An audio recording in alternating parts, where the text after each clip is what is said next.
just in case. He didn't shower after mowing the lawn. He has We always shower. We put cologne on all the time. Too much cologne. You can move me over there. The seat's too empty now, and it sucks. Oh man, I'll be over there with you. He used too Popcorn much and cologne. pints. That's what it is. we're back. Dunkirk and the Prestige. Don't raise me up too high. I might have a chubby. That's why I put you down so low. You could put a lawnmower in that seat between him and Sturdy in the background. John Deere hat. Oh my goodness. Oh shit. That would be funny though. I'm not gonna front. That would be hilarious. Change your steer to a riding lawnmower. God, that would be amazing. Just in the background, like. Oh my God, this is so. Oh jeez. You know what it is? It's like it feels like we're picking on the only Latin member of the group, but he is so into landscaping. I love gardening. No, he really listen. He's been late to the meet to the lab or whatever pre-show because like, I lost track of time. I was gardening for landscape. Like, but come on, man, the stereo, you gotta stop. Hey, you love what you love. I respect it. Hey, Best peppers and tomatoes I've ever had, man.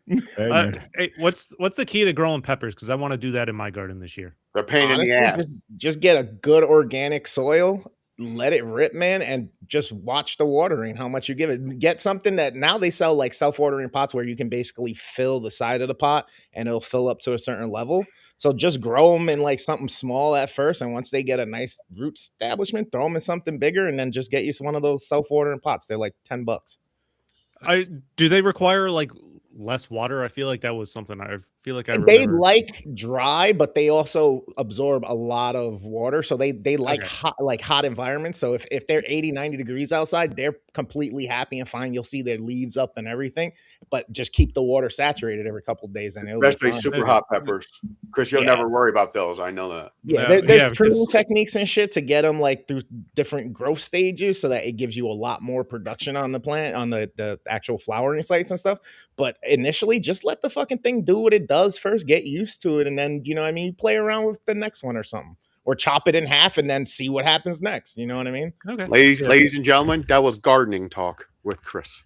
With the worst damn yet again, I'm living up to my name. The worst damn gardener ever. Probably haven't talked about a video game on these shows in like, I don't know, weeks. All right. That was a legitimate question because I've tried to grow some just green peppers once and it did not bear any fruit for me. Start off with some decent soil and don't overlove it. Just kind of let it do its thing. When the soil's kind of dry, give it a little bit of water, and that's about it. Just the plant will tell you when it's happy or sad. If the leaves are up, it's happy. If the leaves are down and droopy and soft, it probably wants some water or something's going on. I mean, think about that, guys. When you're trying to get it in, that's nature. Plenty of experiences between seeing happy and sad. Yeah, Chris, just think about it like that.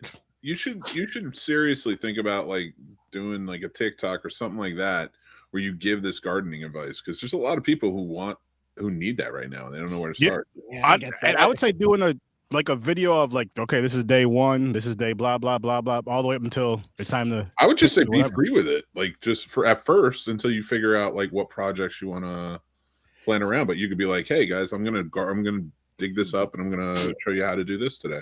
You could live stream your garden, things like that, but at the same time, it's kind of like with everything else. Once you start doing it, and you have to do it, and then you got all the other processes that come with it, like the editing and all that shit, and it becomes like your job.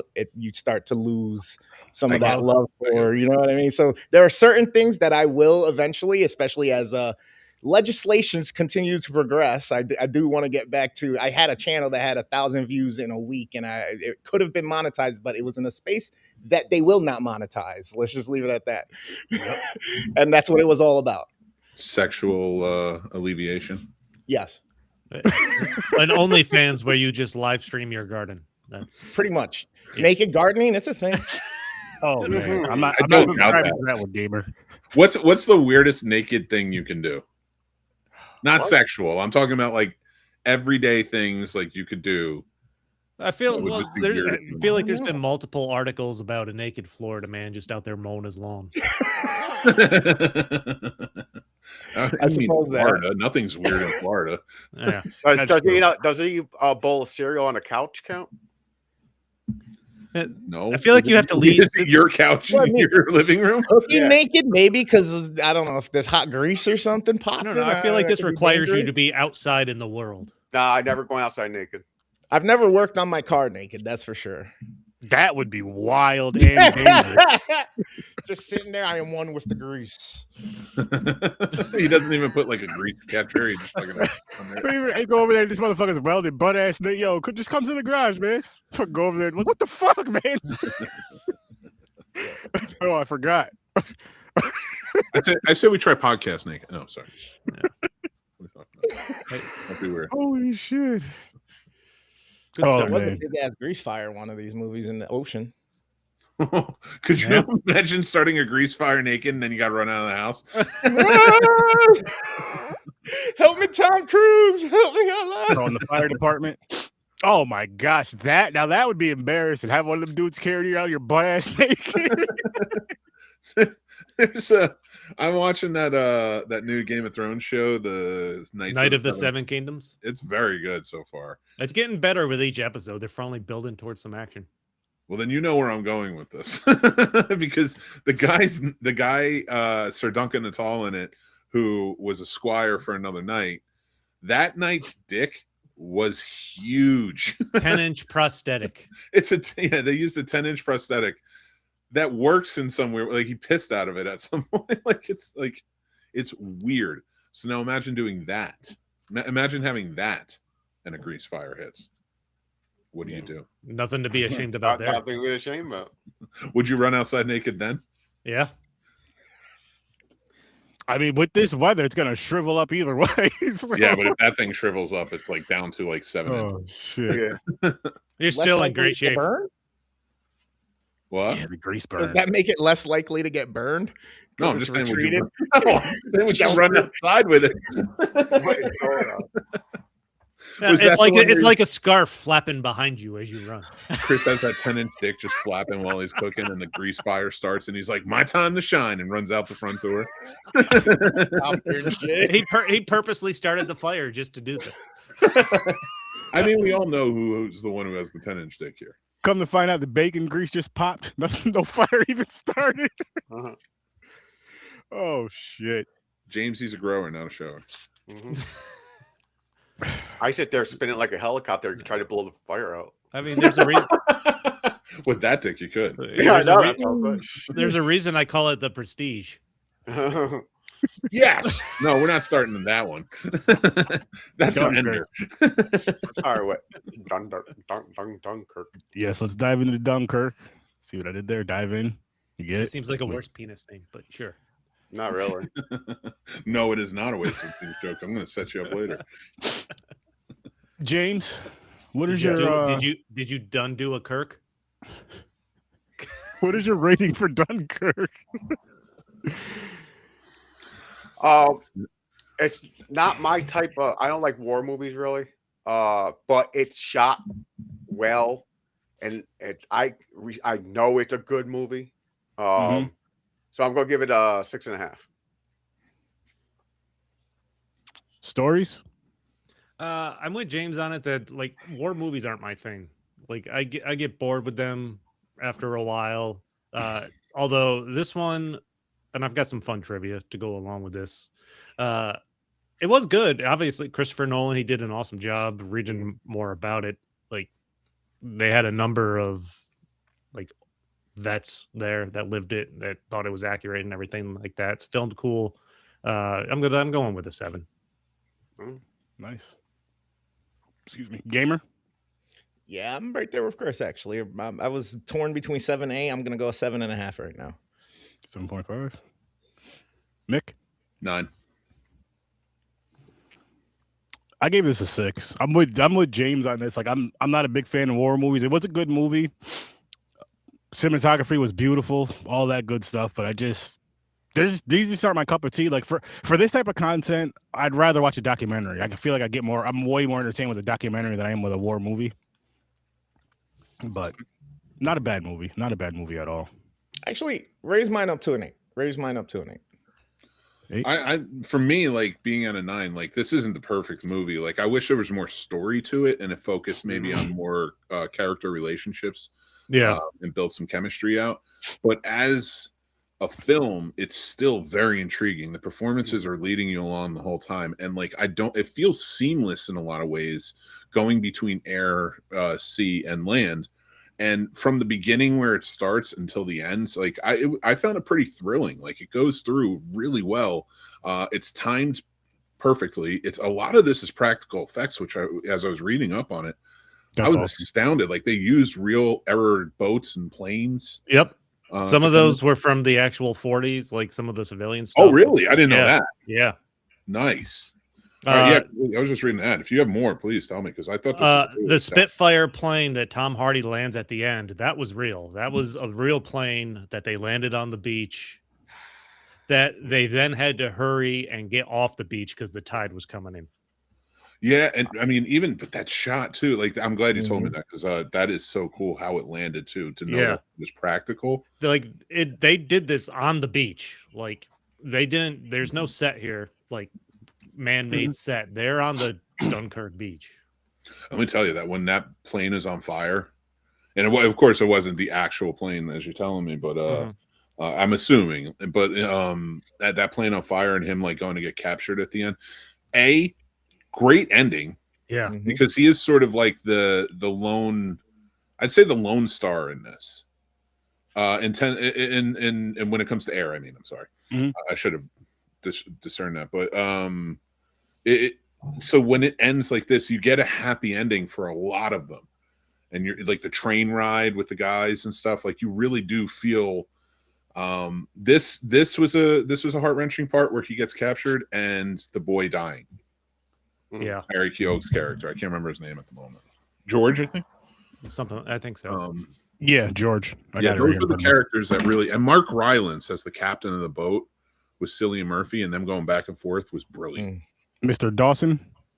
Yeah, it was his name is Dawson. I can't remember the names at the moment, but like Mark Rylance is a great actor, and he turned into all the performances. Kenneth Branagh, was great in this. Like, come on, like this, like, and I see what you guys are saying. And if you're not into war movies, it's a lot. It's not like Saving Private Ryan that has those heartfelt moments. This feels like it's trying to stay on point of like what that time was like for them.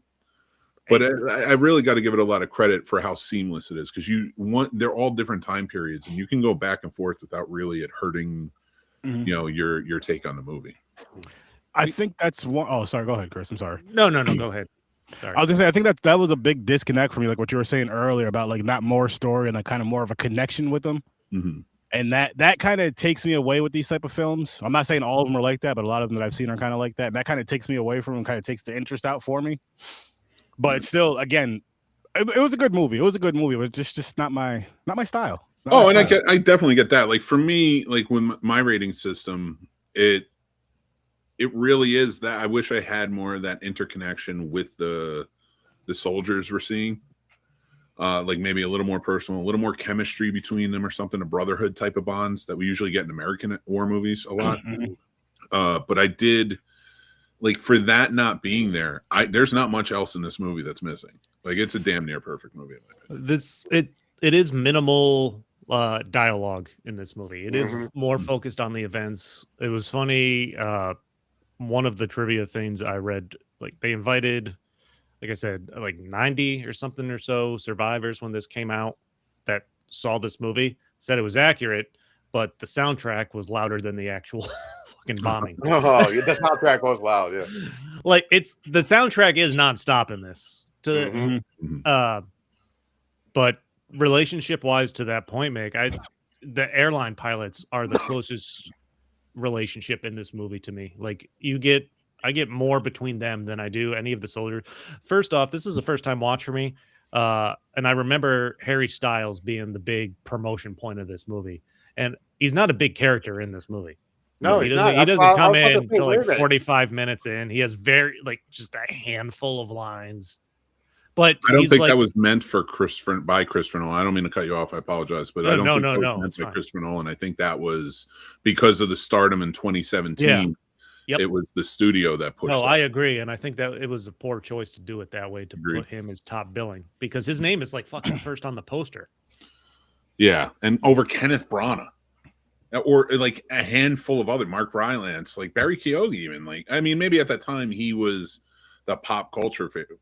I mean, I don't want to pick apart Harry Styles. He did a good job in the movie. No, well, Christopher Nolan picked him for a reason. Like, I'm not by no means am I criticizing, the part he had in this. In fact, I meant more them and like using him as the forefront. Like, yeah. That I don't want to pick it apart because I feel like I'm picking him apart, but this should have been more even. I will say Christopher Nolan did have a note when he cast Harry Styles that he auditioned literally thousands of young men with different combinations all over the place, and Harry Styles is the one that had it. So it's not like he just was handed the role.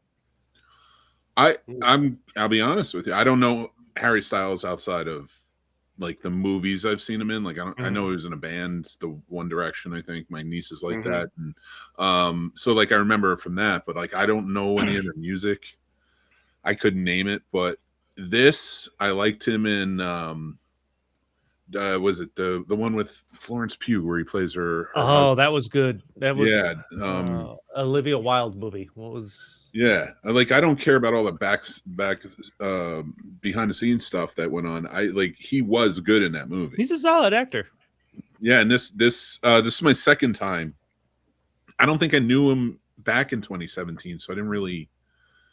It didn't register with me. I try to stay away from that and just watch the actors. But this time around, seeing him, I'm like, I didn't judge his acting, but like critiquing it, like I was like, he holds up. He's pretty good. And even in the end, like where they have that. Where he's afraid they're gonna like boo him. Yeah, all of them, the soldiers, and they're cheering. Like he has like this tender moment that really hits. I thought that was an interesting mentality when they are on that train coming home. And the one guy's handing out blankets. And he's like, "All we did was survive." Yeah. He's like, "That's enough."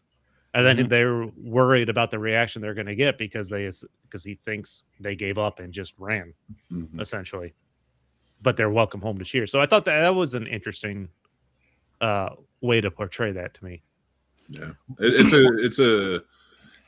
it's also interesting. The implications of it is like, what does the military train in you to feel that way? It's almost like a toxic trait that you're afraid to go home. Like you'd rather die than look like a coward for making it safe. And it's like the kamikaze pilots in World War II as well. Like a lot of them felt shame for so long. They committed suicide years later if they didn't die in the war because it was so ingratiated in them that they were supposed to. Yeah. And that they were never supposed to make it out. So like stuff like that really like sticks with you. And this all took place before even the US joined the war. Like this is 1940. Yeah. What's crazy to me on the beach, like there was like what did they say 300,000 or how many people on the 300,000 is like the size of the army they get off the beach. So though they were just sitting there in line, just sitting there, bombs are dropping and not panicking. They're just sitting there. They are panicking. They're very scared. Yeah, but I mean, they're not like, oh, fucking. They're just like sitting there watching it bomb. They just cover their heads. Honestly, it's like this reminds me a lot of the story of the Alamo and stuff like that. Like, and now, however you look at whatever comes out about real history and stuff like that, but like the idea of like these men, that's the only place they could go. That was the only place they could get out of. So like you saw them running in the beginning through the town. They were getting to the beach. Like that was the last bastion of hope. And the French were the ones holding off the Germans at that time. And so to watch that and I think they caught it really well when these bombings or the shootings by the planes were happening and you see a bunch of them die and then they're just like they almost spring into action to get back, wherever they got to go. And it just really showed a lot of bravery and courage in the soldiers having to deal with that. Agreed. I was going to say one scene that really stood out to me is when the the ejection from the plane in the ocean, where the thing was stuck for a minute. And I'm just like, holy shit. that was for me. That was the most intense scene in the whole movie, just because I'm just like, you're just there in a plane, trapped, fucking drowning, and then last second, boom, the hatch pops open and you just go up. That was some like real like, oh shit, this like that part felt real to me. That part felt really, really real to me.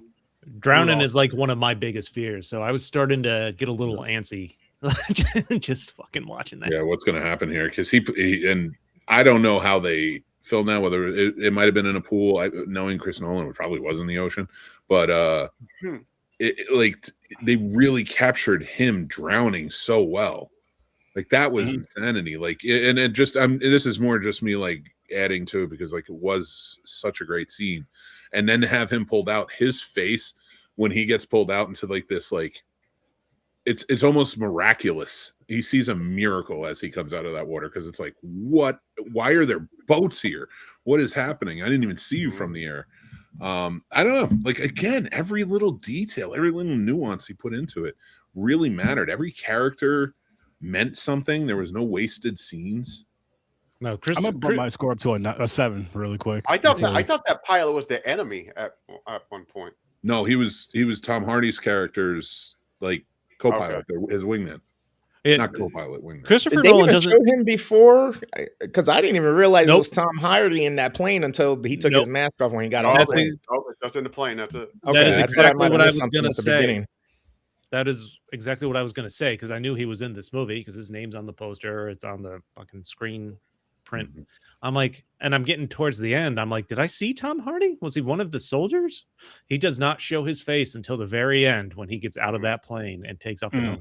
And I don't know, something about that, even if it wasn't Tom Hardy, makes that character and that story just all that more fucking painful the way it ends for him. Yeah. Because as soon as they're running up to him, he's going to a prison of war camp. We know what those movies are made too. We know what that's like. And they don't show any German soldiers in this movie at all. Even the ones that take him, they're blurred out in the background. Yeah, it's all silhouette. I like that. And you can hear what I liked about it too. For all of the music, you could hear the firefight on the streets in France, in Dunkirk, in the background, and them being on the beach and hearing that, like it plays into that worry, that fear that's there. That's like enemies knocking at the door. They're right there, and they're not that they're not helping, but this was part of the plan. Evacuate. You know, so definitely an interesting story. And another thing that's interesting, we're all impressed by the acting in this movie. We talked about Harry Styles, but like all the actors, like from even the main ones I don't know, other outside of Styles, Tom Hardy, or anyone's like that. So all the firsthand accounts of the evacuation that Christopher Nolan got, he was told about all the young and experienced soldiers. Like these are not experienced people. So he purposely cast young and unknown actors for the beach setting. Wow. So a majority of these actors and all these little side roles and stuff are young and inexperienced, and to put them in this and in Christopher Nolan's hands to get this out of them is super impressive. He put some like James Darcy plays the British soldier, the lieutenant that's there, who's with Kenneth Branagh. He's a pretty well-known actor, especially in the UK. He brings a really good performance because especially like how he's maintaining like getting the boats out of there and such, and they play off of each other really well. But a couple of additions that we don't know that were in there. Michael Caine's in this movie as a voice. Yep. Really? And William Attenborough is also in this movie, which is if you look him up, he's a very famous documentarian, especially in nature.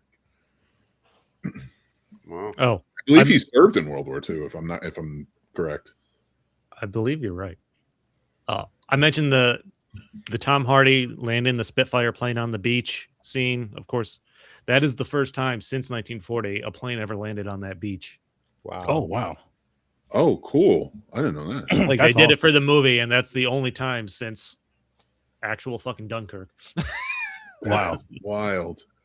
I wonder if there is a connection in Dunkirk and why they would never let that happen. Or it just didn't. I guess how often do you land? I mean, it's a public space. Why would you beach. let a random person just want to land the plane on the beach, I guess? Listen, sir, I didn't say my logic wasn't flawed. I know. But this is like, it's funny because the next movie we're going to talk about is the second movie Michael Caine was in after Batman Begins, and he's worked with Christopher Nolan on like every movie up until quite a few. Well, it was like everyone until like one of it. I think it's The Odyssey. I'd have to double check it all, but like I'm pretty sure it's The Odyssey is the next one that Michael Caine is not in since Insomnia. Oh yeah, or he might not have been in Oppenheimer. I have to double check that. Couple more things to throw out there. They did use cardboard cutouts to fill out some of the people on the beach, and like along mixed in with the extras. Well, how could you not? Well, if you're trying to get that many people. Highest grossing Best Picture nominee of 2017 in front of Get Out. And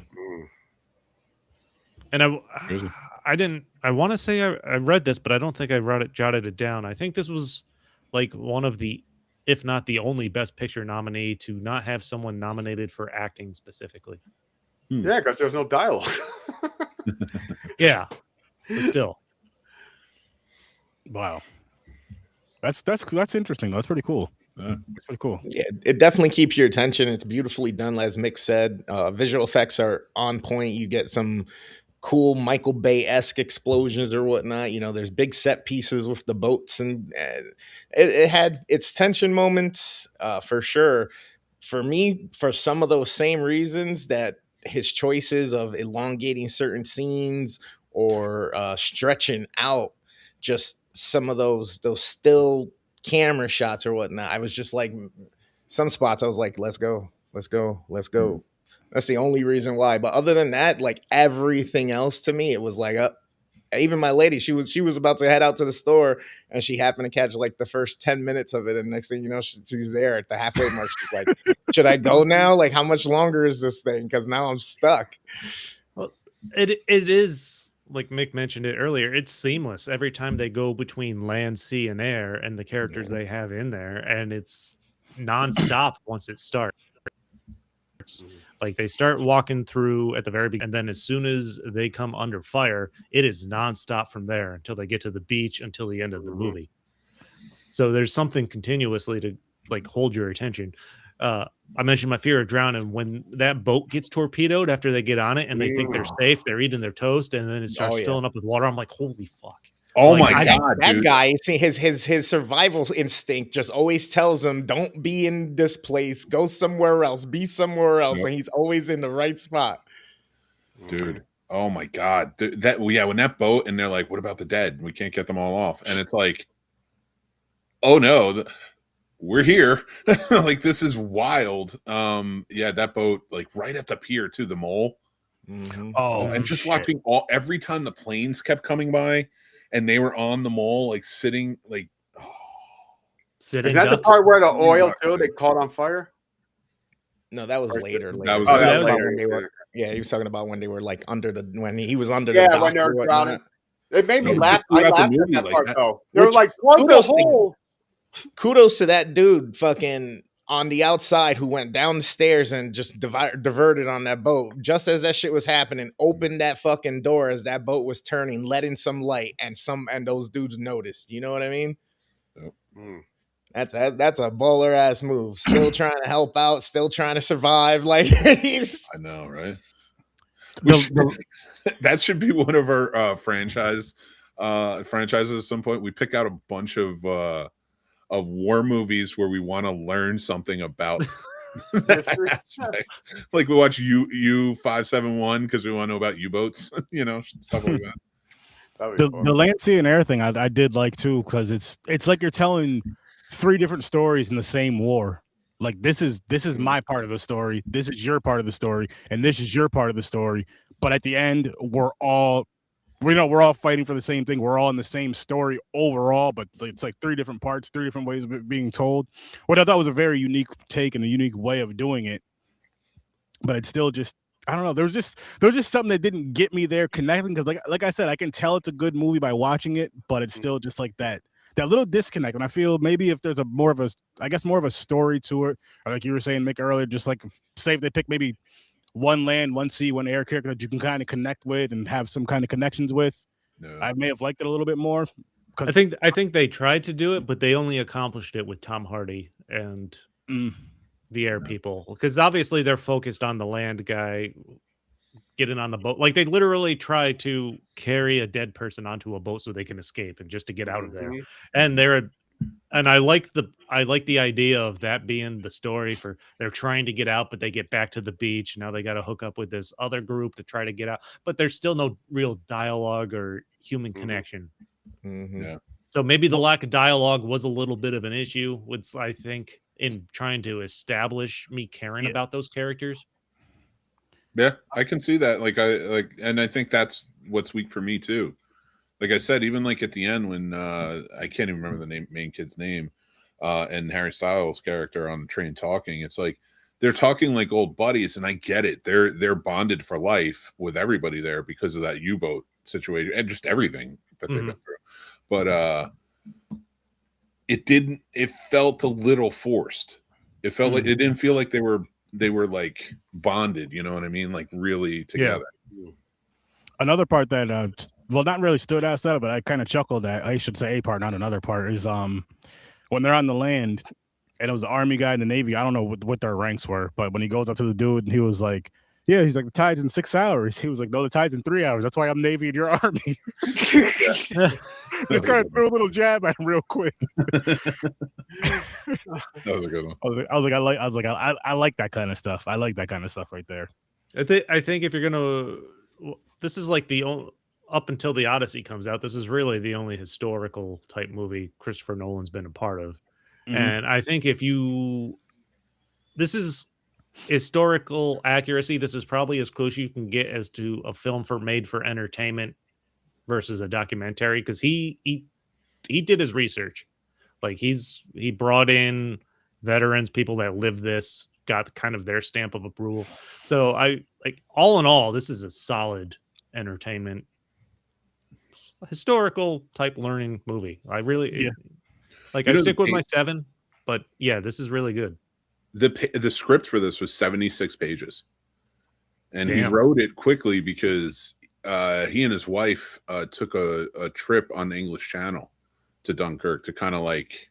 Oh, they ran the actual trail, which was like 19 hours for them because of like choppy or bad weather and stuff like that. Yeah, wow. And it just like it inspired him to do this movie. And it was like, I think it was like the mid-90s he came up with the idea to do this, and he wanted to do it in this seamless fashion. But yeah, like a 76-page script for this, I can't even imagine how descriptive that is. That's wow. What half of the average script that's no, I wouldn't say it's half of the average. 2/3 maybe. Average is 90 to 120. Okay. Usually writers write more than less, but then they fine tune to, because you got to figure about a page a minute is what you're looking at with action and everything else. So that's still 76 pages, not a lot of pages for a war epic. Yeah. Shit. Especially by Christopher Nolan. Yeah. I think Oppenheimer was like 400 pages at one point, and I think Odyssey too. So like that tells you like he knew exactly what he wanted with this. Nolan said this movie's what if anxiety was IMAX? Because the anxiety feel of the fucking this is one of the first ones that was done almost all entirely in IMAX. I'll never forget, and it's funny you mentioned that. I remember when IMAX started. It was I don't know if they did it anywhere else, but in Jersey we had this place called the Liberty Science Museum, and it was like this huge. It's still there, and it was like this huge deal, and like their planetarium thing was like this huge dome, like you could see it from the highway, and it looked like Epcot Center almost, and it was just hanging off the side of this building, and you would go in, and it was like this row seating, and it was all IMAX. It was the whole thing was a screen. Oh, and we went. I remember they showed a movie there, but it wasn't like a real movie. Like it was like a movie specifically shot for IMAX to show on this thing, and they had King Kong in it. And I'll tell you, shit, like that experience like introduced me to IMAX, and I've never been to an IMAX before since then where I'm like, it lived up to it because you're in this big dome thing. But I would love to see something like this in that setting. That's got to be anxiousness all the time, anxiety all the time. I imagine the Odyssey is going to be like that. Oh my God, on that, the oceans and Jurassic Park. Don't make me dream. He's going to have to go change his underwear now. Oh, it's already off, baby. He's got to wipe down. Okay, then he's just got to clean the cherries. favorite movie too, Speed. I watched that on IMAX. Oh, shut up. Oh God, you had to throw it in there. You had to, like, we're on like a good conversation. You're like, hey, let me bring up this bad point. Hey, it's so good. It goes with it. He just wants to argue, Dad. He's ignoring me. Anybody changing their rating for this? I mean, I already did a little earlier. I bumped it up from a 6 to a 7. You gave it a 6.5, James. Bump it up to a 7. 7. Anybody else want to change their ratings? Move them up or down? I'm good with my 7. All right. You guys ready to move on to not my favorite Nolan movie so far? Yeah, I'm about to talk about one of my favorites, so I'm excited. The Prestige. So before we dive into this magical beef, James, what's your rating for this one? Interesting. I like certain elements in it. I'm going to give this an 8. 8. I hate you, but all right. I'm not going to give this shit a 10. I'm picky. This is fun. Okay. Stories? 9, baby. Gamer? I'm at 8.5 right now. I'm guessing Mick's going 10. Yeah. In the immortal words of Billy Bob, I give it a 10. Fucking 10. Okay. I gave this one a 9.5. And when I'm watching this movie, I started chuckling to myself. I was like, holy shit, we have Pennyworth in here. What the fuck is his name? Batman's butler. It Michael slipped my name out. Alfred. Alfred. I was like, we have Alfred, Batman, and Wolverine in here. So now, as I'm watching this movie, I'm picturing them anytime they're on stage dressed up as Batman and Wolverine. And Black Widow. Yes, and Yeah. Black Widow. Yeah. Black Widow, yeah. And Black Coyote Widow. Ugly Girl. But just those two mainly dressed up as Batman and fucking Wolverine. I'm just like, but I really, really, really like this movie, and I'm just like, yo, is this how it goes in the magic scene when they're beefing with each other and they're fucking like wanting to know that one illusion, that one top main trick or one main illusion at the time, to where it's just, it wouldn't surprise me. That was the scene. That was the entertainment scene. But certainly back then. The obsession that went into this. Yeah. Like, it's like he was so obsessed with not learning the trick, not doing it better, tearing this man's life apart. He went to fucking David Bowie. Well, Nikola Tesla. Oh, also Andy Serkis is in there. I do have a note on the David Bowie thing. And I will let you. I'm not going to say any more on that. I'll let you take over on that one. But I just want to say this: he actually made magic real in the quest of obsession. And like, I was watching this with Tommy, and I just like it was the first time I watched it maybe about 5 years, and I've seen it a lot though. Everything from beginning to end. Of course, they talk about what a magic trick is, the 3 parts. He wrote this to 3-act structure. Everything works. There's not one line of dialogue that doesn't hint at something, build the story in some way, which is perfect writing in my opinion. Every action builds to the next, and it's like dominoes falling into perfectness, into a beautiful ocean. I'm giving this a 10. ooh. Like there's not like that ending even. Like I'm like, hey, you're gonna have a shocking ending that really. I was like, it's not Sixth Sense, but it's a shocking ending that you're like, wow, that really is a twist. That really is both sides. Both sides. Oh yeah. And we went through 5 twists before I was like, you're not even there yet. Yeah. That's why I'm upgrading this to a 10. Yeah, I'm doing this. I'm doing the same. Constant one-upsmanship, that to the point where like you get to the point where you're like, they can't possibly up this, and then there's another fucking twist. When and he shot him in the hand, and that didn't even pay off until the end. No, This exactly. makes me excited for Diddy versus 50 Cent. like, oh man, just the recap of the end that he's a twin and that the other twin cut off his own fingers to match that. The sacrifice that goes into the magic trick. And it all, like I told him, it's funny because every time they're like, the key, the hint that I thought was genius, that if you watch from the beginning. The little boy that says, where's his brother when he kills the bird? Yes, that's a hint. He gives lots of hints. Everybody has a hint in it. Everybody actually tells you what's going on. Michael Caine from the beginning says he has a twin. Yeah. He has a body. He has somebody who looks like him doing this. I know how the trick is done. He never wavers on the fact that he's got a twin. And he doesn't know that he has a twin. Not specifically a twin, but a lookalike. Yeah. So like right there, we choose not to believe Michael Caine. That's how good this magician story is. We think he's conning us, and he's telling the truth. But the biggest key to solidifying that truth is the wife, played by Rebecca Hall, who did a great job. And she's like, her slow. I know who you are. And she's not just like I know who you are, but throughout it, she's going, you don't love me today. Oh yeah, not like you did last week. And every time, and that's the perfect hint, because you're like, and then when he blows up on her, and you realize he doesn't love her, but like it just all makes sense at the end. Here, let me blow your mind a little more. That line, I know who you are, that was not in the script. She said that and then felt terrible that she said it because she thought she gave away the ending. But they kept it. And it works. Happy accident. Yep. Yeah. Works so well. Holy shit. This is such every aspect of this, the trick and how he can't play into it. Scarlett Johansson going over to him. Her character was fantastic.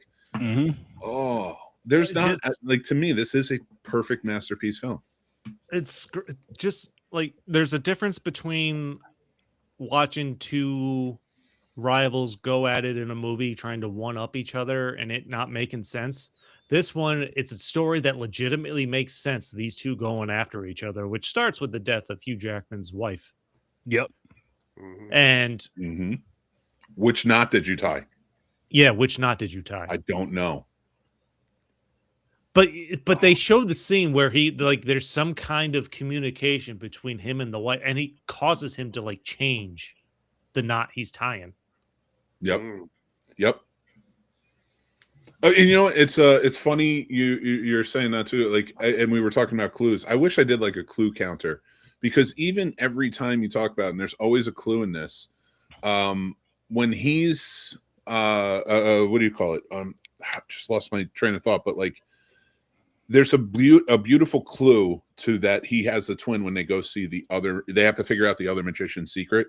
The older Asian gentleman, the Chinese gentleman. Oh, the fishbowl. Yeah, the fishbowl. And like, he has to figure, and like, it's like that's such a clue, because there was no thinking to it, because he's the only one out of all of them that understands the sacrifice. You have to live the lie for the whole life.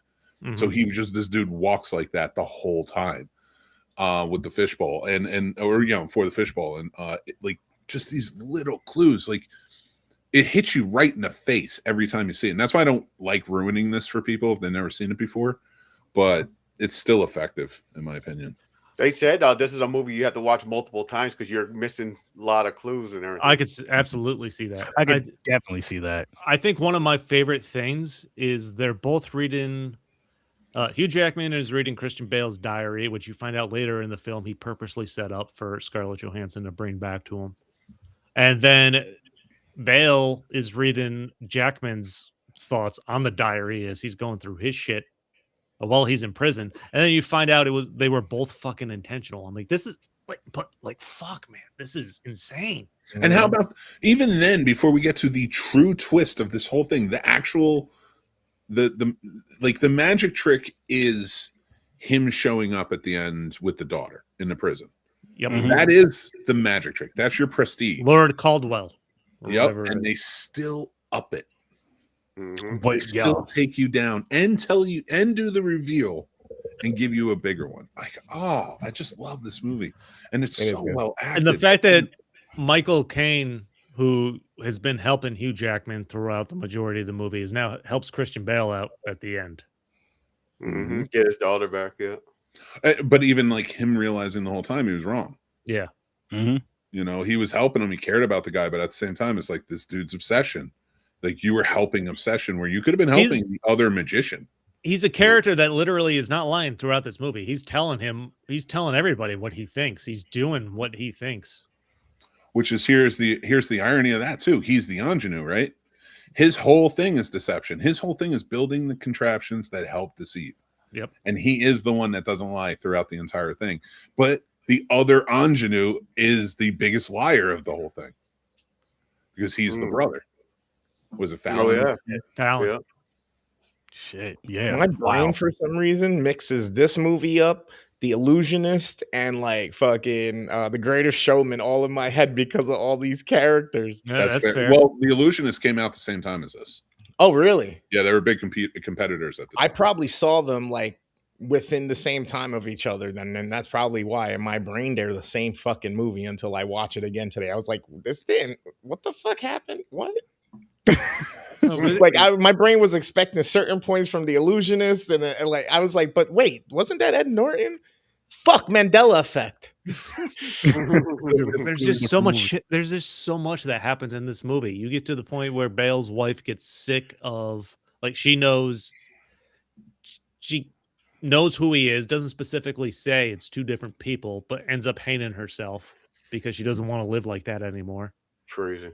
And this gets fucking dark because, yeah, Hugh Jackman finds Nikola Tesla, who Christian Bale sent him on a fool's errand, essentially. But he actually creates a machine, a cloning machine.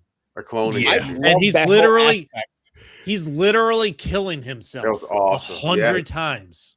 I love the whole aspect of them pulling in Tesla from the time to make a machine. With David for him. Bowie playing It Nikola doesn't work Tesla. the way it's supposed to, but some other shit comes out of it, and then they throw in the whole his warehouse burning, but then they throw it and it was actually Tesla. Like, I love that whole shit. You know, I like joke that they made it seem like Edison was trying to get rid of Tesla. He was. He was. Yeah, it's a real thing. I know it's a real thing. No, that was JP Morgan. That was the mirror rivalry. Rockefeller. Yeah.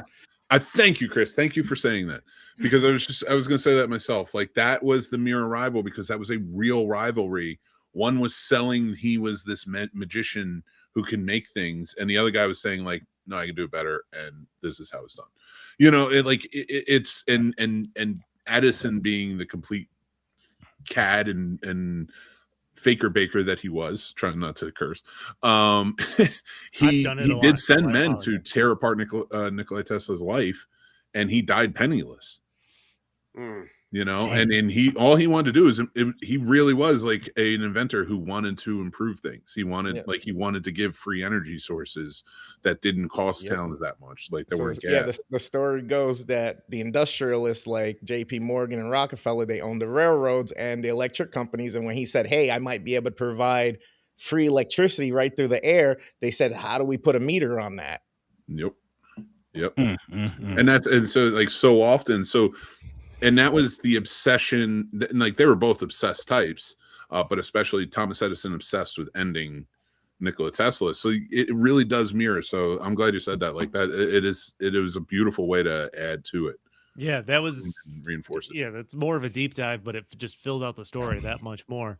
I forgot what I was saying before that. Oh, Jackman, the fact that when he comes back to do all this teleported man stuff after he has this machine, like it gets fucking dark. He got blind stagehands to help him, so nobody can see, essentially, even behind the scenes, what's going on. Which Jackman, I don't even remember it, and I can't remember what his actual character's name is. Do we think the original is there at the end, or is this a clone? I think it's a clone. I think it's a clone. I think it became the obsession because after the cloning happens, and I'm not saying that to be hold on. Let me say what happens in the book first. Okay. I wrote that down. So in the book, so you think it's a double twist at the end that the actual Hugh Jackman that died, that got shot in the stomach, is the clone, but he's actually still alive, and now the real original is still alive too?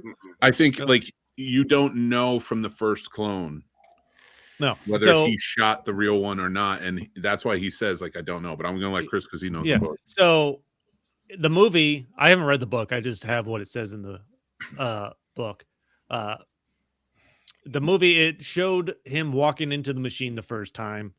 All the electricity hits him, and then across from him, you see a clone appear that he shoots. But this is the original Hugh Jackman that walked into the machine. Oh, at that point, got you. Yeah, so there's that scene. So in the novel, the machine works differently from what I was reading. It doesn't copy a person exactly as they are. Memories, personality are intact 50 to 100 feet away from the device's location. Instead, it transports the essence of the person into a newly created body, leaving behind a dead husk. Wow. These dead husks in the book are what Angier refers to as his prestige materials, which he uses that term in the movie when they're when they're like storing everything. So that's how it works in the novel. So in this one, that's a little bit of the opposite in the movie, because he's turning on the machine, walking into it, and dropping down into the water tank and fucking drowning everybody. Because Michael Caine told him in a voiceover, it's like going home, because he knew a magician who drowned who said it was like going home. So that's why he's drowning all of them at the beginning. But this can't be the original Hugh Jackman drowning himself every time at the beginning. He's got to be the one up in the balcony, which means he's not running the show. These 100 shows from start. All he ever cared about was the prestige. Yes. He wanted to be upstairs, the obsession with that. Yes. Too. And because he spent so much time under the stage taking those bows. And that's all. And the funny thing is, that's all he wanted throughout this whole process. Like he was never really about the magic. He was about the prestige of it. Right. And you see him go through, and then it became about the obsession. I need to learn this magic trick, do it better. Even if I have to get real magic to do it. And once he does, his focus is no longer magic. No, he doesn't even care. Once he's doing it better because of this machine, he still wants the fucking secret. Yep. Oh yeah. All that, which is crazy too, because I remember he even called the trick the same exact name, just part 2 or something, or number 2. And yeah, he was still obsessed with how did he do this? How did he do this? How did he do it? And I'm just like, wow. But by the way, I like how he got set up. When he was going to do the trick where he dropped through the floor and the other guy went up and the bag wasn't there. Broke his leg. That was yeah. No, just the war games between the two as that escalated was fantastic. Christian Bale finding the body double, convincing him he has the power, so he starts fucking pulling tricks on Jackman. When he removes that bag, he breaks his leg, and you see him take the shot before he goes shooting up. Yeah. He's running things like I don't know, it's just done so well the way they escalate this for 2 hours, and it's not up to a 9. Yep, it is good. Everybody's moving up. It is good. Especially, the back. Like, I really enjoyed the Tesla part of it. I'm not gonna lie; it was like one of my favorite parts. So I did a report on Tesla and everything. I just thought his creative mind and shit, and plus he was into Supernatural. Bonus points. Downloads. Fun note on that. So David Bowie is the Tesla character in this movie. Bowie initially declined the role. So Christopher Nolan actually flew out, met him personally, told him he was the only person he imagined for the role because of the larger-than-life persona. So he reconsidered and took the role. Oh, cool. Honestly, to go back to the wife, too, Rebecca Hall's character, when she commits suicide, where does she do it? In his workshop, right? Yep. Because she wanted to make sure her husband saw. Mm-hmm. And she wasn't sure who was coming home that day. Yep.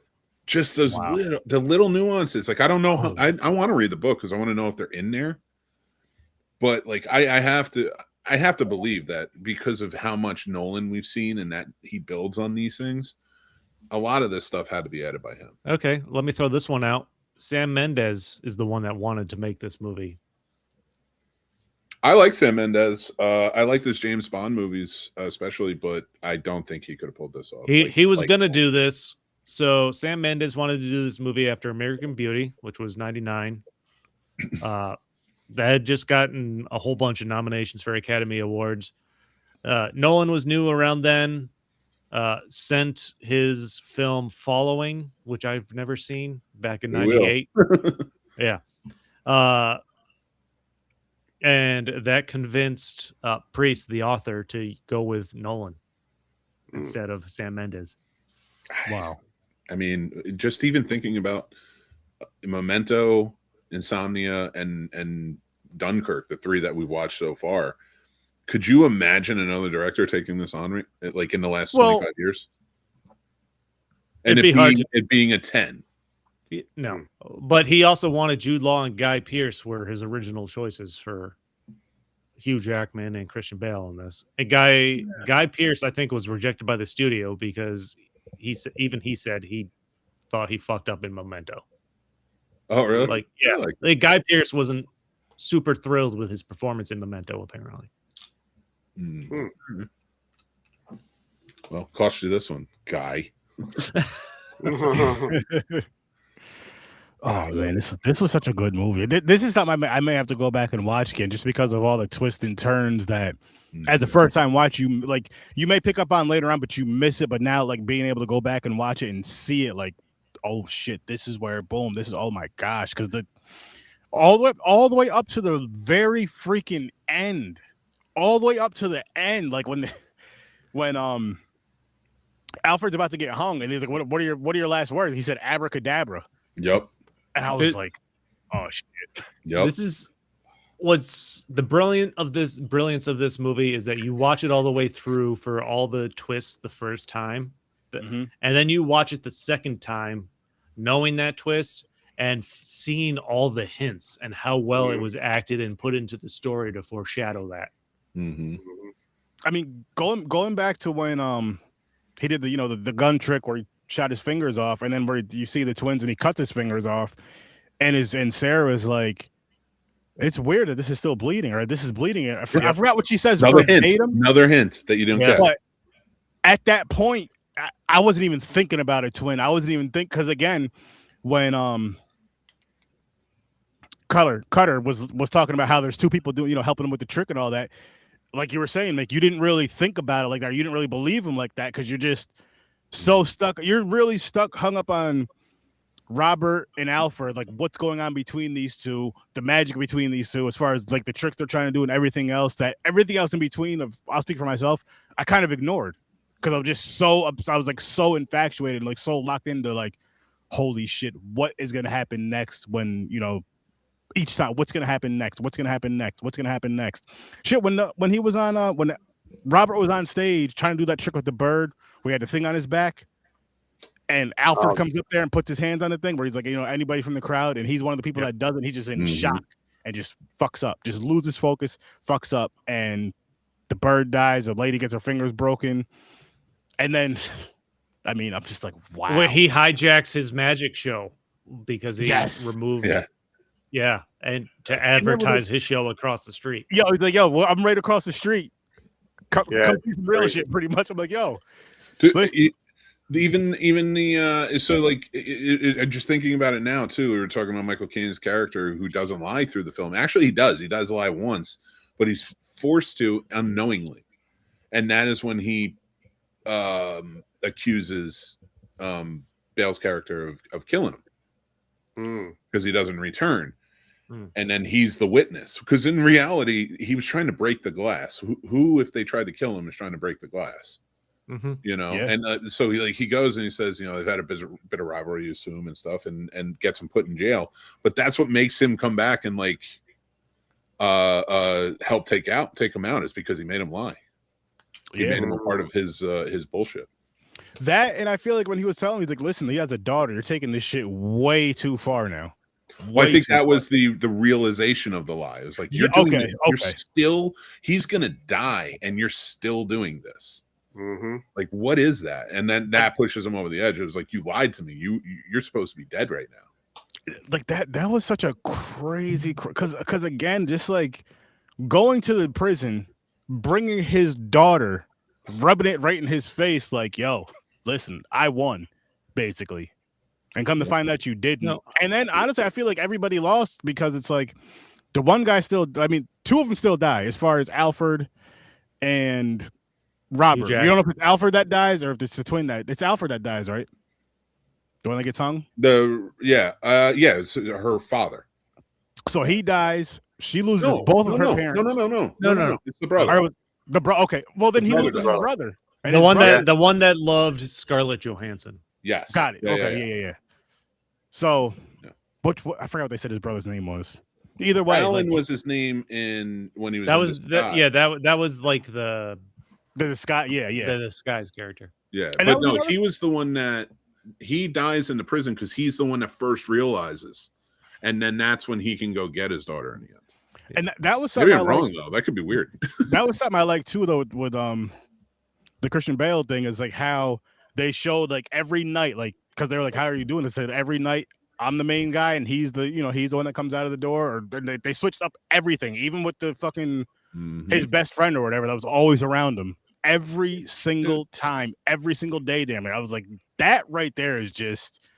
I've never seen that done in a movie before. That was just like, holy shit! Wow. My favorite thing about that storyline is that one of them actually dies because his scenes with the guard while he's in prison, the guards just fucking beating on him like, how are you going to get out of this? He's like, just like he says, what are his words going to be? Watch this or something like that. He's like, you'll know when I say watch this. And he says, those aren't the words, I'm paraphrasing, but he says that as he's walking to being hanged. And you're like, how's he going to get out of this? Because you still don't know that he's a twin. Yep. And then they have that realization when the twin comes up and shoot Hugh Jackman. I'm like, oh, fuck. He really got hung in prison. He's not out. Yeah. So good. Oh, it's so good. Surprise! Oh my goodness. This one, it surprised me in a sense of how good it was because I didn't know what to expect. Me either. And I'm just like, I'm going to tell you this too. I'm so happy. I am so happy I watched this movie second. Just because it was just not that the other movie was bad, but this one was just so much better. I mean, the story was a lot better in my opinion. It grabbed your attention, it holds your attention more.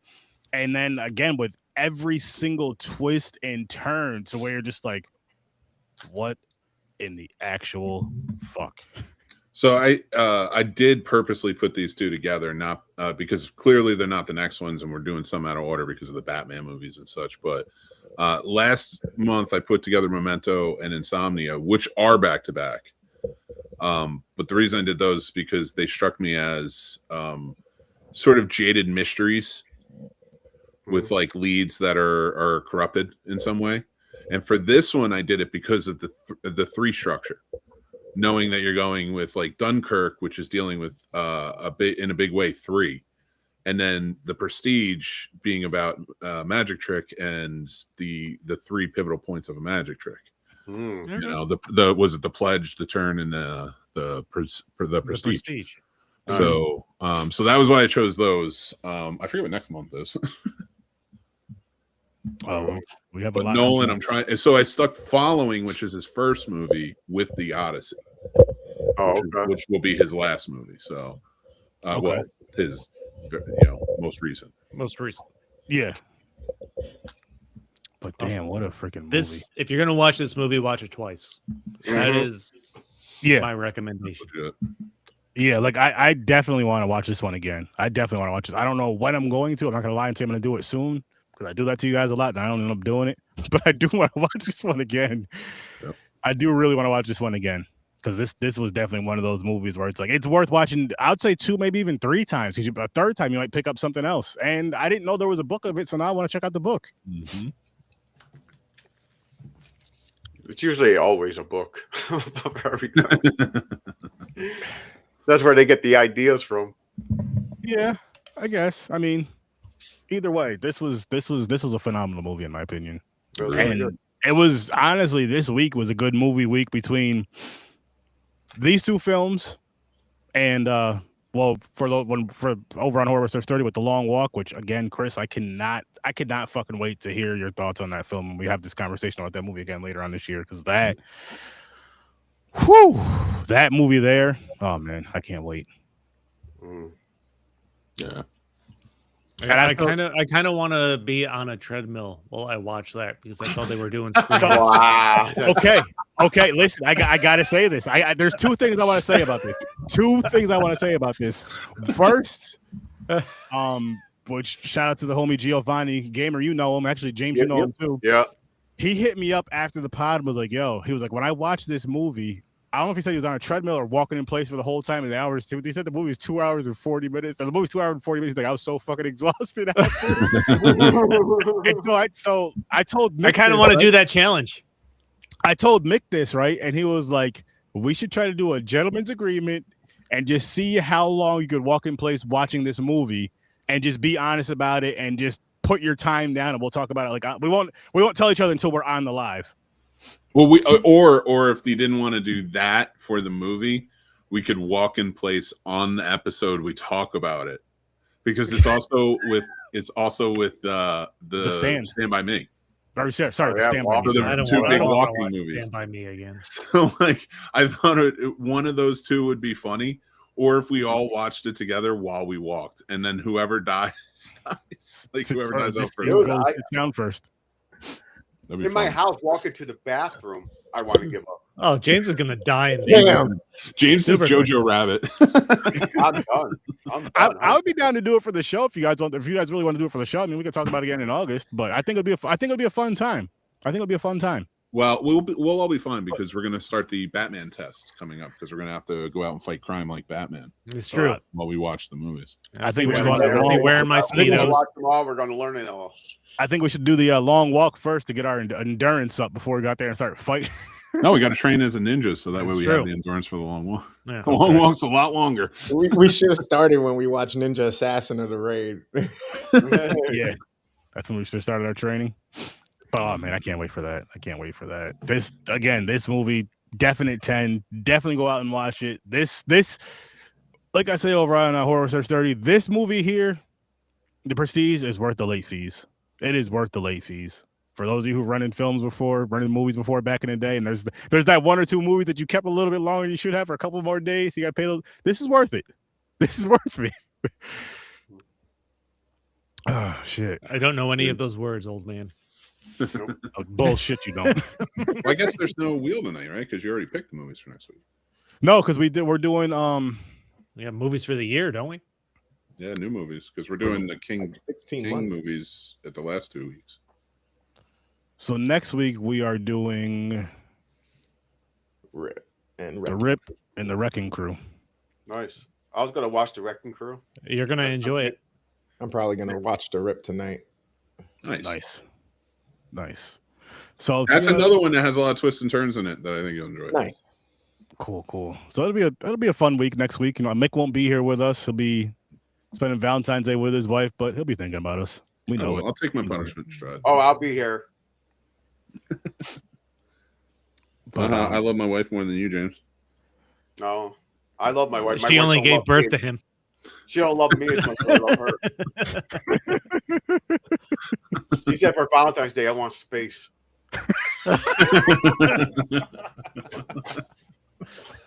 Oh my goodness! But this was a fun time, though, guys. I'm just gonna let you guys know what we have coming up. So, like, we just discussed The Prestige and Dunkirk over on Horror Search 30 this Thursday. We're reviewing the movie Him. Never seen it. And then, the Scene Snobs taking down Jason Voorhees this Friday at 8:00. And then we're back again here next Saturday at 9 for the Rip and the Wrecking Crew. I can't wait. It's gonna be a fun week. Make sure you guys tune into all these shows and have a great time with each and every single one of us. Make sure you guys check out Stories from a Bar. Check out Fade Theory. Check out the Scene Snobs. Check out Worst Damn Gamer Ever. Check out Horror Search 30. And of course, be back here next week. Our new time at 8:00, which I'm fucking loving this. I'm loving the energy. None of us seem like we're that damn tired, which is great. So be here next week at 8:00. Damn, all of our shows are at 8 or 8:30. 8 and 8:30. That's how our shows are. We're old. It needs to be early. Big Show's the outlier now at 8:30. His show's the late show now. Till Sturd-O-Vision comes back. But again, people, thank you guys for being here. Thank you guys for watching. Thank you guys for listening. Thank you guys for watching later on. But we're gonna get on out of here.